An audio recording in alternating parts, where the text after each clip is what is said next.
at numerous points during the mission, I asked you guys kind of, what was your favorite part of this or that, and I wanted to have you share some of those stories. And after we landed, we were waiting in the rocking capsule. It was very calm seas, thankfully, for my stomach. I was grateful for that. But I was asking these guys, what was your favorite part? Ali, let's start with you. What was your favorite part of the re-entry? Well, I would like to start by saying it was a wonderful trip with all of you guys. That meant a lot for me, and I learned a lot from you guys, and you are like my family here. So it's very hard to pick one favorite part of the mission because the whole thing is amazing. But what I was really eager for is just to feel the launch itself, how dynamic it is, and how aggressive or soft it's going to be like. And I was surprised after the main booster separated. Yes. The rocket adjusted its pitch and start accelerating, and all the G forces pushing us against the seat. It was so amazing to feel that, and I was like, whoa, the acceleration is big, it is humongous, and I loved it. I loved every part of it, and I'm really looking to do it again in the future. Yeah, it's way different than the sim, huh? Oh yeah, totally. We got trained in one thing, but the actual feeling of it, it's totally different. It didn't. I mean, it was a while back since we had the centrifuge chaining where we went through those profiles. Yeah. But it just seemed different to me, and the feeling those forces was, I think, impressive. Mm-hmm. It was about, I think, 4.5 Gs on our during the second stage as we were accelerating. Mm-hmm. It's interesting. I always thought it was interesting. We get up to 200 kilometers, and then you just start, you change your attitude and just increase the speed, getting up there really fast. I mean, 6,000 meters per second, which just is amazing, to go from 0 to 6,000 meters per second in under 9 minutes. Just phenomenal feeling. It is. Yeah. And I guess the way you were just calling every time we speed up or we go to an upper or higher G, I don't know, it felt like the anticipation, and we were just super excited for it. Yeah, they were. They were obviously excited during the launch. John, what was your favorite part of the launch phase? The launch phase, I kind of agree with Ollie. When it pitched over, when we had separated at main engine cutoff, when it pitched, you could feel a rocket actually adjust its pitch, and of course that's where rockets work best. With less atmosphere to hold them back, and the MVAC engine doing its awesome job, and it just took off. Yeah. But there was one moment which surprised me, and it's at the moment of the T0, the ignition. You felt the rumble. Mm-hmm. Then I just felt it's like the entire room just went. Yep. Yeah. It just the lift. I wasn't expecting that. It was expect a little slower and then a propulsion, but the whole liftoff phase was really awesome. Yeah, I kind of agree with John, because in the simulations we don't really get to that stage. It's over and that's it. Yeah. But then when you feel like, oh, we're actually going to You're space. Going, we're going. Oh, these guys, at 25 seconds when we knew we were going, they were all, we're going! We're hyped up. I think that was very clear. They saw it in the video. We were excited. We're going.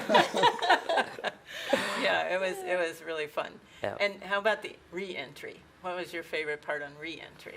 Well, for me, it would be definitely the plasma, I would say, flames that reflected on the side windows, and it just lighting up the whole Dragon capsule from the inside in orange, yellowish color, which was amazing to feel. And we were almost freezing inside. It was super cold, and the outside is like so many 100 degrees. 3,000. Exactly. And when I saw the plasma trail video post landing, it was amazing. It's like a shooting star or asteroid or something. Yeah, that's really impressive. What was your favorite part of landing, Ray? I'd say the shoots. The drogues and the mains. You can really feel that in the simulator as well. Yeah, right. And it felt like we were in a roller coaster, or I don't know. We kept rotating and rotating. Yeah, it was phenomenal. Yeah. John, what was your favorite part of that reentry? I liked it when the mains fired. I had forgotten about line stretch. You had to get full line extension, and we'd been through the rocky drag portion, and the capsules, of course, oscillating, and then we're watching the altimeter from main cut, and then it fired, and we went back into free fall. Yeah. Whoop, here we go. Yeah, okay. Parachutes. Yeah. And of course, as a parachutist, you know a lot about free fall. Yeah, but it caught me off guard nonetheless. The parachutes are not going to work, hopefully. No, that was a lot of fun. How about during the mission, we did a lot of different investigations, 20 different investigations or more, and, each of us worked on a lot of different things. What was your favorite one, John? What did you enjoy working on the most?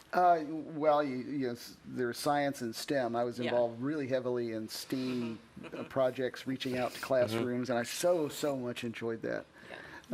Yeah, you seem like you had a lot of fun. Oh, I did. Yeah. I really did. And I enjoyed it more and more as it went along. We had some great classroom interactions. Fantastic. And in one particular occasion, the controller of the ice cubes system that provided the comm. Also on the other end, he came back on and said, "Wow, that was a really fun event." They enjoyed it as well. Yeah, they did. They enjoyed it. So the interaction with the classrooms was really surprisingly awesome, and we're still getting flooded with emails and comments of how much they enjoyed that. Good, that's great. How about you, Ollie? Which was your favorite?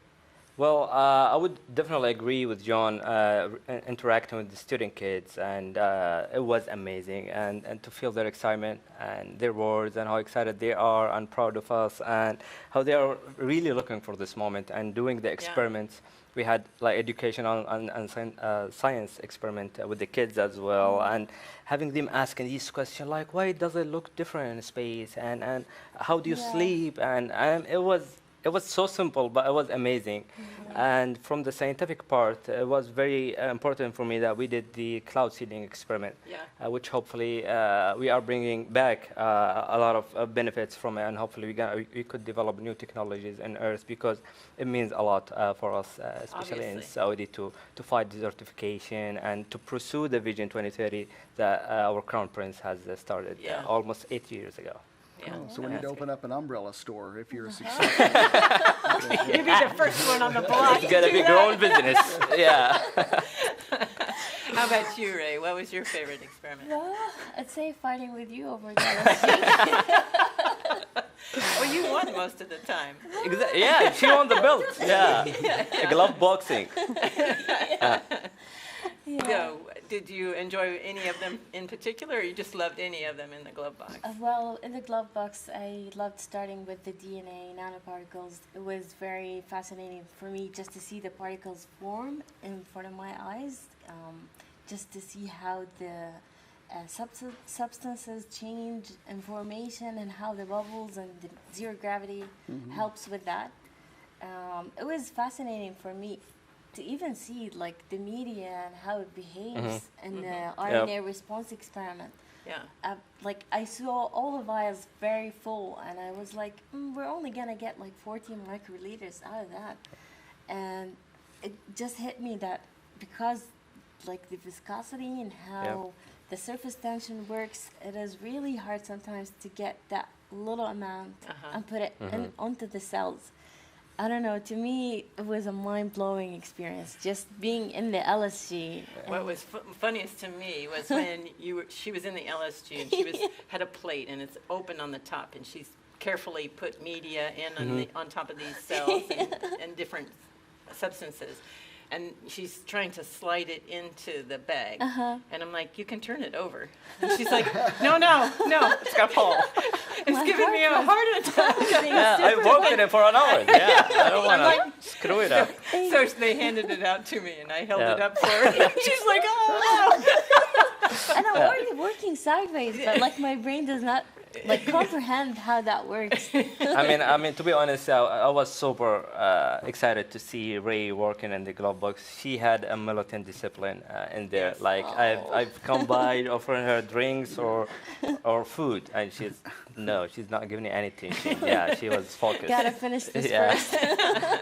You're in your element. Yes, it was That's very awesome. much so. Yeah. Yes. I like the ham radio too. Like me, I've never used a radio before, and we just Yeah. got our licenses. So being able to talk to the kids back home and just hear their reactions, maybe with the other activities, we weren't able to hear their responses. But with this one, we were super excited just to answer the questions and to hear them speaking over. I remember like a during short- the training, she was super excited to learn the alphabet phonemic, Alpha, Bravo, Charlie. Yeah, it's like a new language for her. Yeah, I have to tell you a story because I was on a ham contact and I just finished coming off of Europe somewhere and I stayed on and another language came on which was not immediately familiar to me and Ray floated by and said, "Oh, is that's Arabic?" And I That's said, "Well, Arabic, okay, yes." maybe it is, okay, and maybe you can figure it's yours." Now. So, and she said, like, answered it in 2 words, and then the guy came back and said, "Ray, is that Ray?" That's so cool. Yeah, he was waiting for you. Yeah, exactly. And the next day, I came across at the same time because that's how orbiting works. And the same guy was there waiting for you. Yeah. Oh, Yeah. interesting. No, that no, was that really awesome, is yeah. good. Do you guys, John and Ollie, you have a lot of experience as pilots. Do you think that prepared you or helped you in any way? And what parts maybe did and did not help you adapt to being in space? Oh yeah, for sure. I mean, mainly in the Dragon systems because piloting is about systems and systems architecture and having that familiarity with that and having patience and understanding it, prepared me for operations in the Dragon. And then, of course, in the ISS, it's full of systems, so systems knowledge and how things work was important for the whole mission. Yeah. I mean, yeah, of course, because in flying you learn about every aircraft you fly in, and you have to know everything about it, from nominal to off nominal, and you have to know the emergency that what could happen and what could go wrong and how you could mitigate it as well. And that helped me during the training, I think, because they have the background, they have the mindset of it and learn it, and I have the perspective as well of it. But the that's good. flying did not help me floating. Yeah. Yeah. Oh, Yeah. Yeah. Let's talk floating. Floating, it is Oh my a lot different thing. We were like monkeys up there. It was for me. It was a nearly impossible task. I said, "Oh, this is no problem. We'll just go float around." But it takes like just that Exactly. to begin to move. And Start to learn about physics, huh? you start learning about physics. And if you're in a hurry, you can't help but do that. Yep. Yeah. And all of a sudden, nothing gonna It's a- stop you. End of the world. So it was a challenge. But Yeah, I Yeah. remember one event when we were live on TV and Ray all of a sudden she started floating up and, It was like, and she was talking and she's outside of the frame and what I'm gonna do? Like, I helped her. The good thing she continued talking. It's like I think. Yeah, it's fun. Learning how to fly in space takes some time to Yeah. get really It good But I at was it. surprised that it didn't take you anything to get back to it, and Yeah. you were like, "Oh, this is Yeah, it's home for you for sure." Yeah, Yeah. definitely, Yeah. definitely. It feels like home. Yeah. You have to find where all the new cable traps Oh, are yes. and everything. Oh, But yes. we had, you have to learn some of those things. But, and with that many people on board, you couldn't go as fast. Like when there was only two or three people on board, it's pretty easy because you can zip around the corners because you have very few odds that you're going to Yeah. bang into somebody. Sure. And so, true. but yeah, that was interesting. Yeah, it was interesting. Exactly. yeah. So let's talk about looking out the window. Oh, Tell me your impressions looking out the window. Ray, how start with what was your favorite, or what did you feel about that experience? Yeah, to me, just seeing that thin layer that protects the whole world and how we are supposed to take care of this planet, like with all of our hearts. We have all the systems and the hardwares, and we've learned all about the contingencies and how to look after each other, like in orbit. But then it doesn't require that much when you're like inside of that planet Earth. Yeah. And I don't know, that just touched my heart, and it made me think about every little thing that we do to Earth to hurt it and try to improve maybe our habits, the things that we do. Being able to see all the countries just become continents, and the continents become a whole world that we need to take care of. That's a whole new perception for me. Yeah, I love that. that's really special. Yeah. Ali, how about you? I mean, it was an amazing experience to look out the window and see the world underneath you, and you start to appreciate what you had and what you have in ground as well. It's like this fragile globe spinning in the suspense of space in the darkness, and we need to take care of it. Luckily, the first night, once we got on board, we were lucky to fly over the west coast of Saudi Arabia. And we were super excited about it, like we are little kids. Oh, that's Jeddah, that's Mecca, that's other city. And taking picture of them, it was so amazing. And the reaction of the people on Earth when they saw the pictures, it was magnificent. Like it's unreal. It feels like a dream, and I felt how the dream came true. And I would love to have for everyone, like if they could get the same feeling. And we had that same feeling every time we went over the same cities. We were just super excited every time we see it. Yeah. It's amazing. How about you, John? What were your impressions? You know, just seeing the Earth, you know, mainly over, I enjoyed it over the oceans when the sun was low. You could actually get a sense of the shape of the globe with the sun reflection. So you had this marvelous 3D glimmer of just a globe. And the cloud layers were there, and you could see the distance from the clouds to the shadow of the clouds on the surface. Yeah. And you say, okay, I know how high clouds normally are. So you could have a calibration of what it was. But just the shape was there, just as beautiful, and the arc. I love that. I love that. Yeah. Just hanging there. They call that blue arc the limb of the Earth, and I think that's a special way to call it.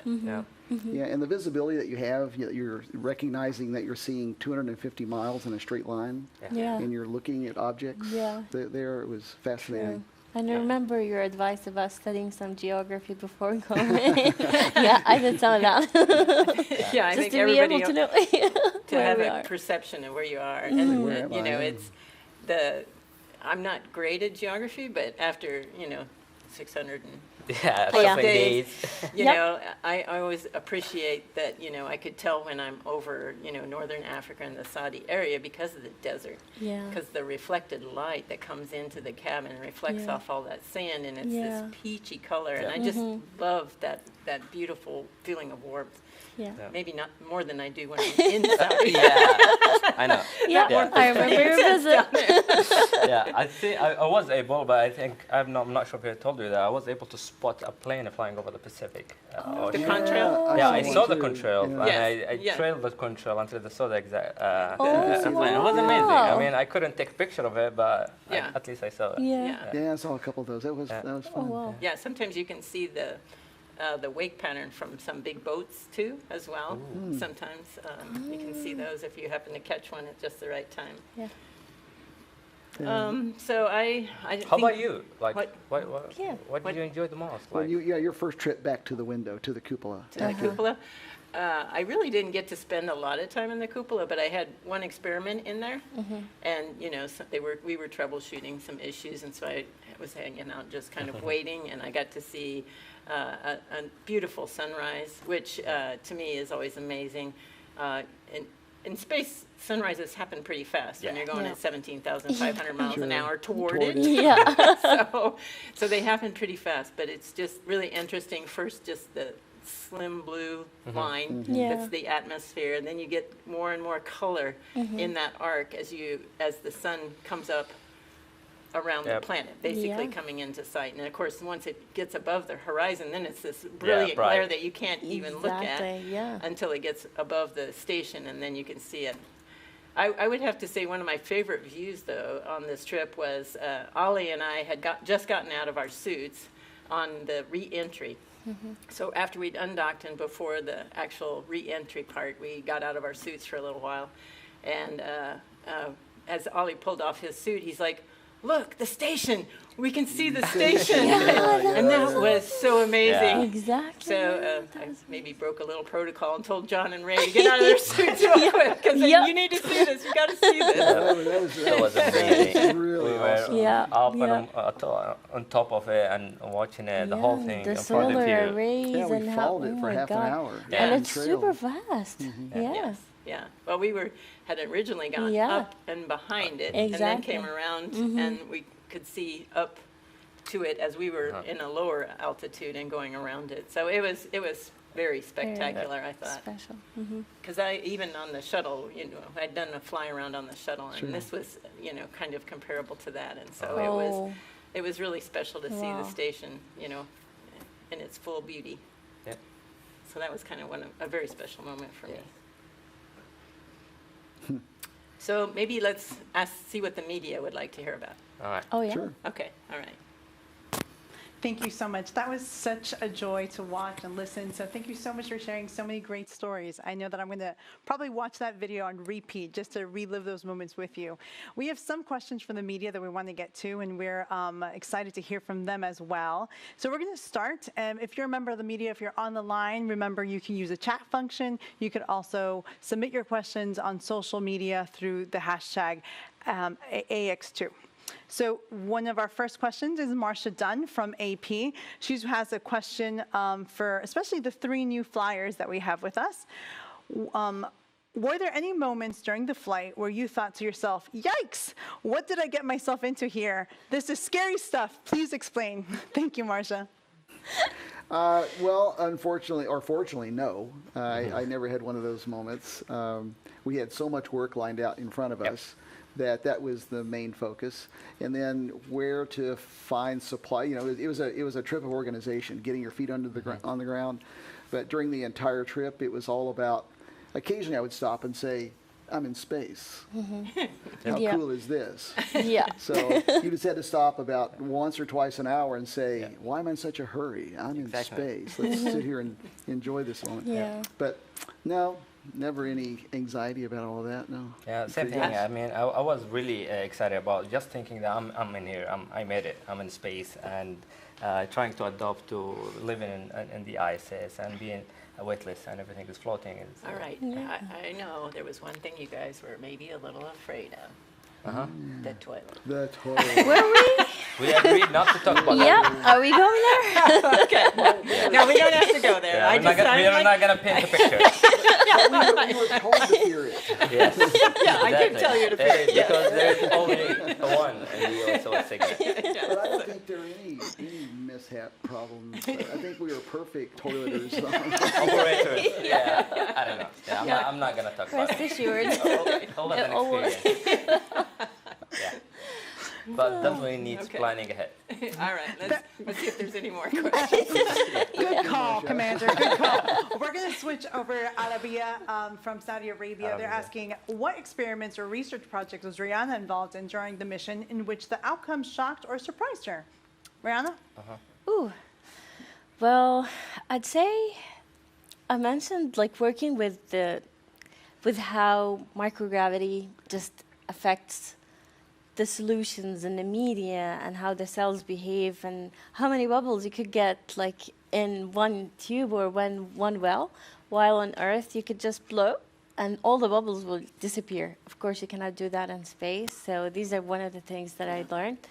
But I enjoyed every experiment that we've worked on, especially the RNA response one. It was a long experiment, and it took days, and I enjoyed the fact that each one of us had a part to contribute and to work on it, and we were working like a team, and it was amazing. I liked that too. It was really nice coordination. Absolutely. The ground team would, because we got ahead of the schedule, the ground team would then have to rearrange and put different people in the schedule to make sure that we got all the data collections on that. Exactly, and it was really special having the ISS crew there as well. They enjoyed working with us on these special experiments. We had the chance to work with each one of them, so it was really nice. I really enjoy working with other people. Yeah, Yeah. it was fun. Great. We have a question from Robert Perlman. He has a few, but we're going to do one for John. Did this flight match what you imagined when you watched the early Mercury, Gemini, and Apollo astronauts fly to and from orbit? Well, it's the space station, and what I experienced growing up were men in capsules, that were pioneering, and they hardly knew if they would survive in many cases, and many of the things that they were engaged to do had never been done before.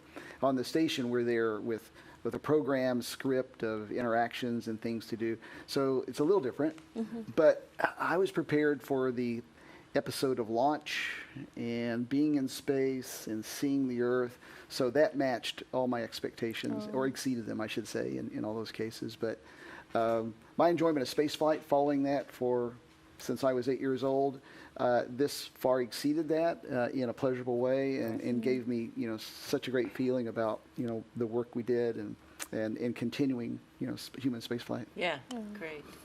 Thank you so much.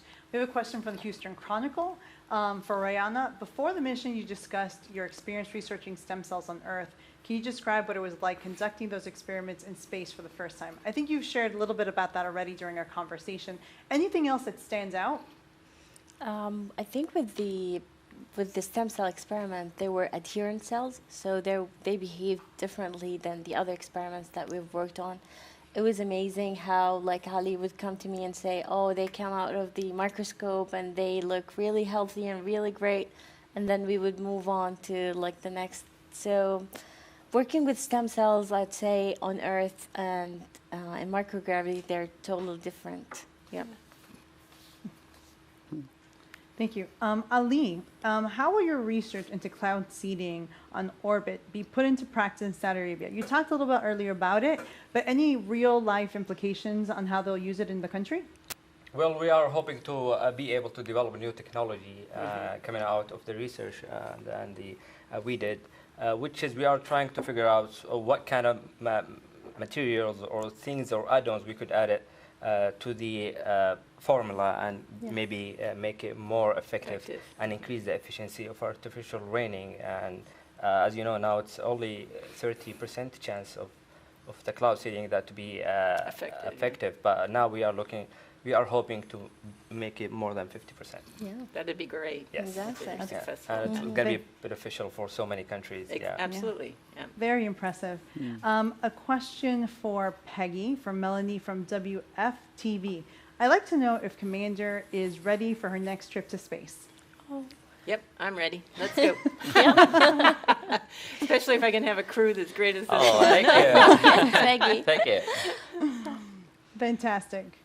Irene Klotz is asking a question to Ali and Rayyanah.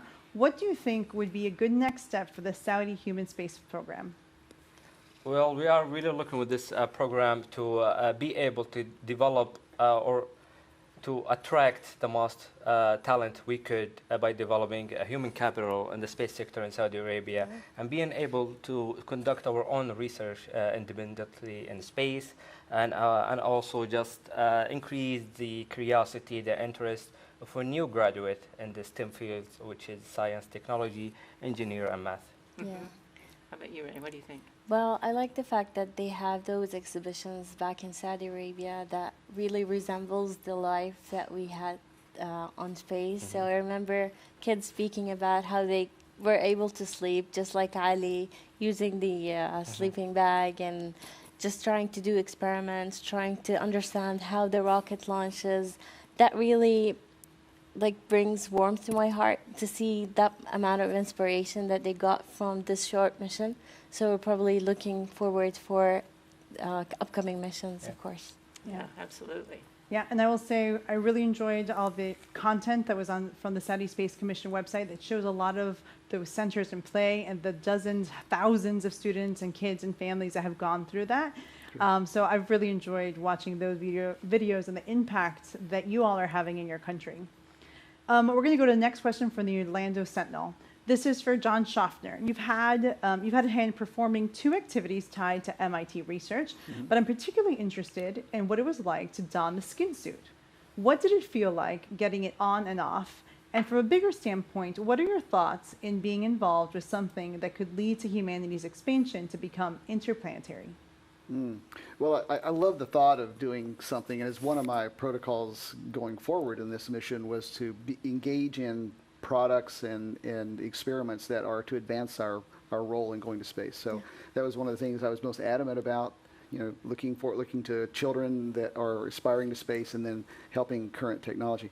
But putting that thing on was like you've seen a caterpillar come out of a chrysalis as a butterfly. Yeah, I was there. Well, imagine that butterfly going back into that thing. Oh my God! Yeah. It was, well, it goes on pretty easily, generally. It takes about 10 minutes. And now I know the problem with, give you a long string to do that, but you got to catch it in microgravity. You got to find it. So it goes on, it's quite tight, and it loads you down, but it's quite comfortable. Yeah. I was happy. Once you got it on, Once yeah. you got it on, it was good to have it on. It felt good. So And you did Good. exercises with it too, for them to collect data on, right? we did. We had a lot of resistant bands exercise that we had demonstrated. We have ground data now compared to multiple applications of the skin suit on orbit. And then I just finished here on the ground again, and I have another one tomorrow or 2 days. Some repeat performances of that to compare the baseline data.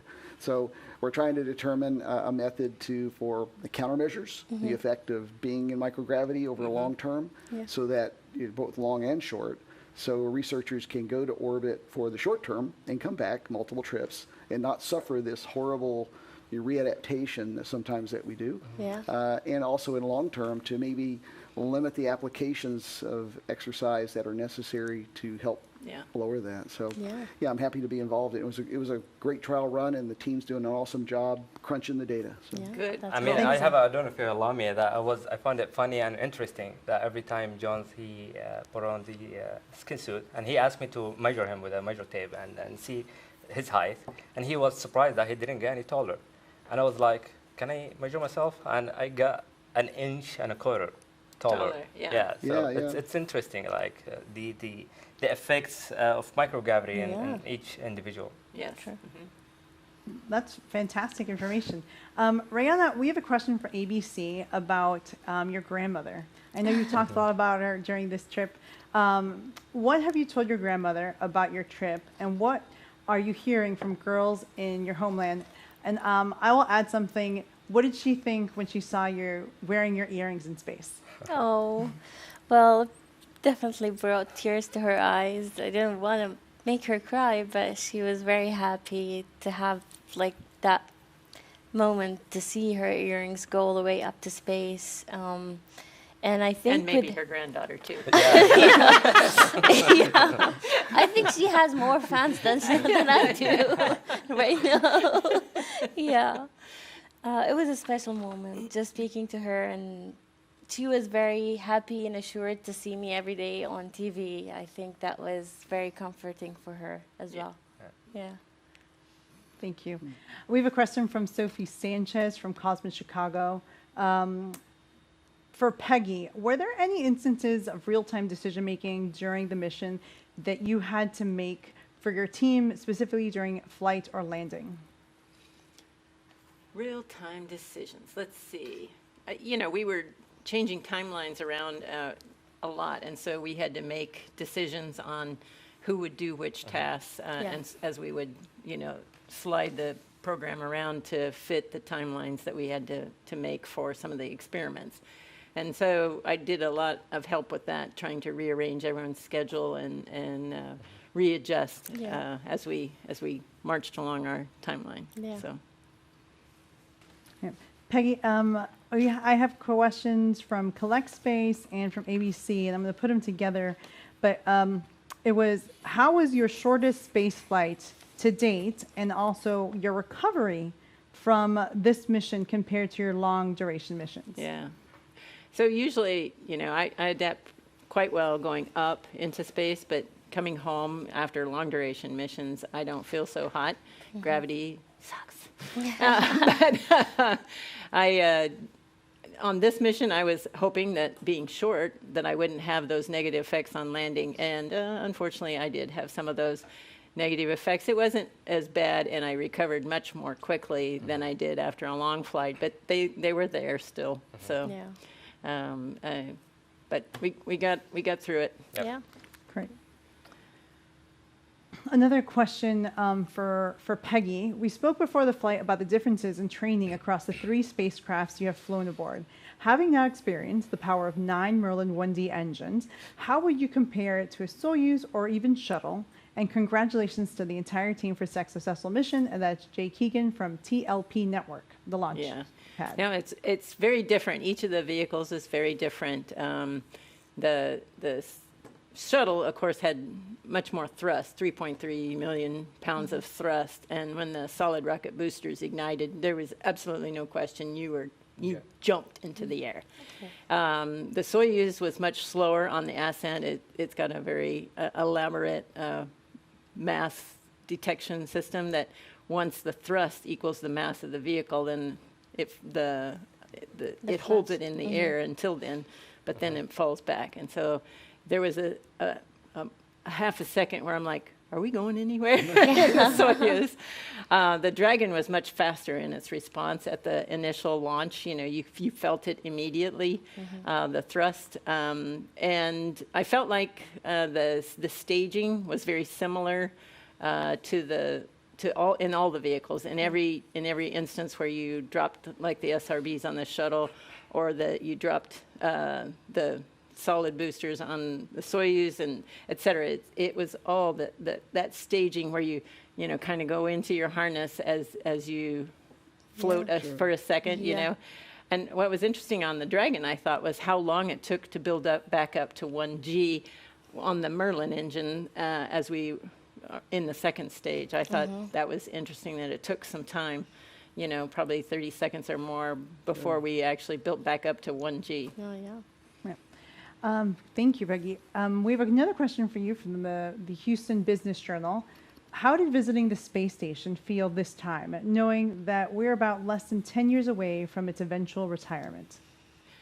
Well, I think it's, obviously it's still going back home to me to go to the space station, so it was very special to be up there again and be a part of that mission. And, I enjoyed being a part of it before.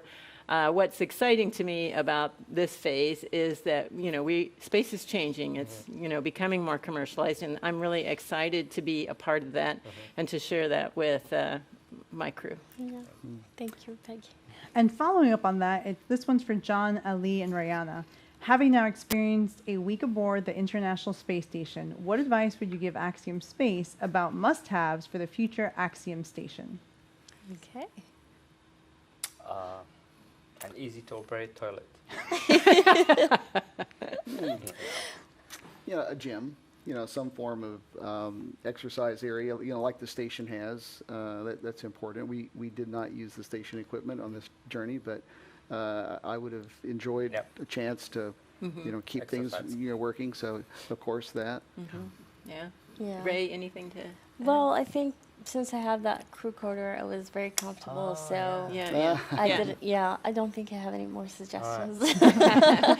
Yeah, I think I think it's important to have a system of payloads where you can interface and put the cables behind the walls, and that's, I think, something that we're trying to design into Axiom Station to make it still easy to use, to do, to set up new experiments, because you're going to change out experiments all the time. And so you need an easy platform to do that, and we have like a pull-out thing where you can mount your experiments and payloads and do the cabling and then slide it back in, and I think that'll be a huge asset to the station. Thank you so much. We have Sophie Sanchez of Cosmic Chicago. This one's for Rayyanah. During the return, Peggy called out the drogue chute deployment, and we saw you grab for the handle on your seat. Can you tell us more about what was going through on your head and what you felt at that moment?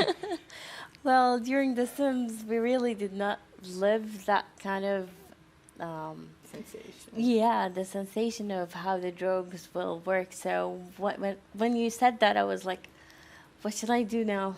Should I brace? What should I do?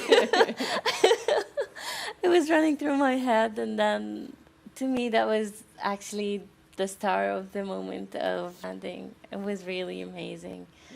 I remember I screamed after we almost the drogues almost like opened, and how we felt the rocking and the turning. I don't know. It was amazing to me.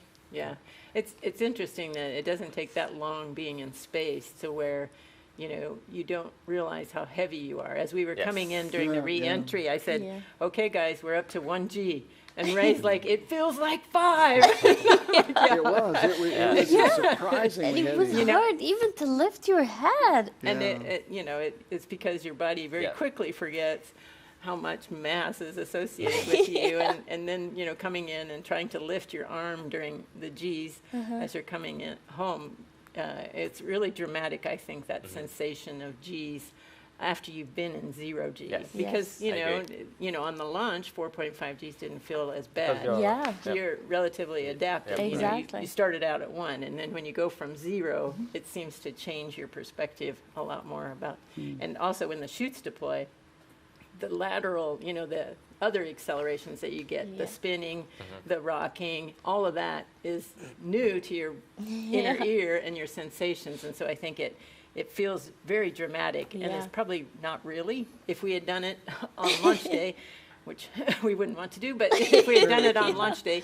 I don't think it would have felt as dramatic. Yeah. So we're going to do one last question. This is for John from ABC. Peggy told us that she was assigning her crew to spending one entire orbit in the cupola. We saw your photos, and what was that experience like? And I'd also like to add, was there any other homework that Commander Whitson gave this crew? Well, that was a mandate, of course, to spend time in the cupola, and it was probably the most wise issue or suggestion that we had, and it was marvelous. It gave you a chance to calm down and forget what you had been working on instead of flying in and flying out. And you saw so many wonderful things. You saw a sunset, a sunrise during that time. You saw so many. I didn't care where I was at that moment. I didn't worry about the geography, just the flight. And you just watched this marvelous thing slide under you. In any direction you looked, you saw something different. So you got thousands of views, and it was just a calming moment. I called it the cool pool of space. You drop into the cupola, and it was, the sound changed because all the fans and ventilation were above you. And you just dropped into this. It wasn't silent, but you just dropped into a different element, and the earth came up around you. And you just wanted to stay there. And I almost did. So it was marvelous. So other suggestions that she gave us, enjoy the ride. So that was it was a marvelous journey. Yeah, remember you're in space. Just enjoy space. Just enjoy space. Well, that is a wonderful way to close for us to enjoy space and enjoy the moment. It's been an honor to work with Peggy, John, Ali, and Rayyanah over these months, and watching this mission has been an honor and a joy to watch them talk about it. And before we close, I'm going to ask everyone, if you haven't had the opportunity, axiomspace.com. There's lots of video and pictures of the mission that this crew took, and we'll have much more content sharing on our social medias and on their Twitter and other social media platforms for the individual crew members. If you want to schedule an interview or have follow-up questions, please send us an email at media@axiomspace.com. That concludes our AX2 Return to Earth press conference, but I want you to stay with us as we show you some highlights of the AX2 mission and our favorite moments. Thank you, shukran, and go AX2.